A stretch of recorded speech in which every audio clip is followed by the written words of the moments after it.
Hey everybody, tonight we're going to do a simple before and after water change here on my Gourami tank. It really needs a haircut bad. It's so dark in there you can't see anything, and that's mostly just from the overgrowth of the plants. I've got the water sprite there on the left on the top, and then the red tiger lotus on the right has a bunch of leaves that have made it all the way to the surface, and they're just completely blocking the light down into the tank. And then, as I mentioned, the water sprite over here is really thick, and I'm even having trouble when I open the lid. Where do you put the fish food so that the fish can actually get to it? It's just plants across the surface. And when we look in this side,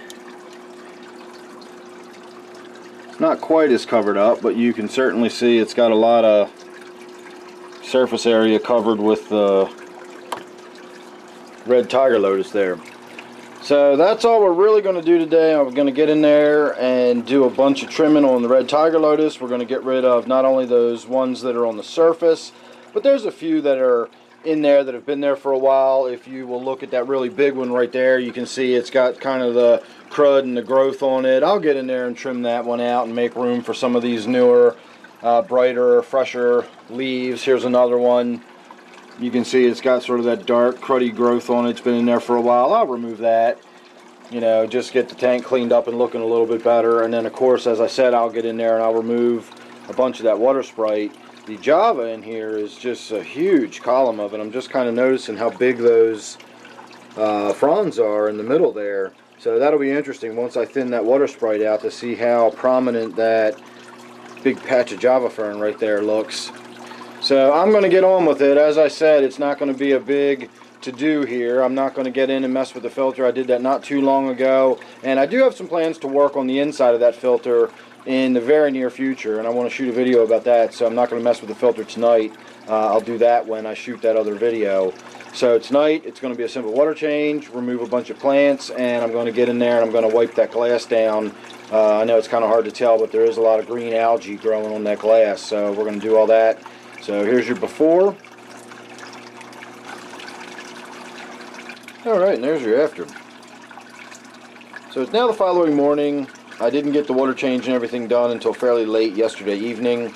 And of course, as soon as you're done the water change, the water in the tank is still all messy and you got the detritus flowing around and everything, and it takes a little while for the tank to settle down and get nice and pretty and clear again. So I didn't get the second half of the video last night. We're getting that this morning, but there you have it. And now that I'm looking at it, I kind of wish I'd actually wiped the outside of the glass down. I've got a few drips and runs on there, but that's no biggie. They can get wiped off at any time. Just basically want you to see the difference between too much plants and just the right amount of plants. So now we've got plenty of light getting into the tank. We've got swimming around room for the fish. They can actually, you know, move without crashing into stuff constantly. I did remove the java fern that was up here in this corner. It was sort of just floating unattached to the piece of woodwork there, but you can see those two little green shoots. They are attached. They're actually growing out of a crack in the wood, and so I'm going to let them grow in and fill in. I did take a couple pieces and sort of loosely wedge them in. There's one of them floating right there. That's actually both of them. There's the one, and then there's the other one floating on its side back there.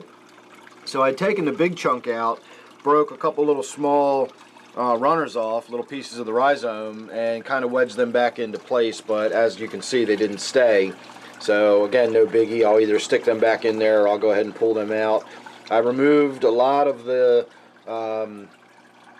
red tiger lotus. I don't know why I have such a trouble remembering the name of this plant. I always just want to call it a water lily, which is really what it is. It's just a particular cultivar of a water lily that gives it that beautiful red speckled coloring. But I cut some of the existing leaves off that we had discussed, the ones that had the growth and everything on them. I got those nasty ones out of there. Took a bunch of runners out. I had a bunch of them that had gone all the way up to the top and were, you know, fully established leaves at the top, but I also had a bunch of those sort of exploratory runners that send up really long shoots and then put just a small leaf out on the surface, and it's sort of a way for the plant to establish where the surface is, and then once it does that, it just starts sending all of its leaves up towards the surface. So it's a constant battle for me to get in there and remove the leaves from the surface, because you don't want too many of them to get up there. Again, the plant will start just sending everything straight to the surface if you do that. Now, if you do want the leaves on the surface, then go ahead and do that. That's great. But I just, in this case, with a closed covered tank and everything, it's just not viable for me to have surface cover like that. So this piece of fern got left alone. I sort of rustled my fingers through it. I pulled a few dead fronds out of the middle of it. I got some, detritus and debris and stuff that was stuck in there. It's pretty dense grouping of fern, and so you can imagine a lot of the stuff gets trapped in there. If I drop algae wafers in there that fall down into that clump, they never get eaten or found again, and then they just break down inside there. So I did get a bunch of gunk out of the middle of that, and a few of the dead fronds as well. But other than that, that got left alone. And then, of course, my water sprite here, I pulled all of the new growth and all the babies and stuff off and just got rid of them. It had a bunch of that green, nasty stuff growing on it. And frankly, I just don't have enough people that are buying the water sprite from me to justify saving every bit of it. I've got plenty of it in the other room. I do still have it available, and it's for sale. So again, check my email down below if you're interested in buying any of the Java Fern or water sprite I have available. I do have a bunch of it. But in this case, I just went ahead and got rid of it because I've got so much of it. I don't need it at the moment, and it did have a lot of that green, sort of contaminated looking growth on it. And that's about it for the water change. Didn't do anything with the filter. Didn't have any problems with the filter either. I shut it off while it was still full, and so when I turned it back on, I just had to open the valve up and let it start flowing. I didn't have to worry about pumping it or getting that water flowing again, and that's where I was having the issue with the filter, was when I was pumping it. It was causing water to squirt out around the seams, and so this time I didn't have that issue since I didn't have to pump it. And on a final note, I do want to say I noticed this yesterday.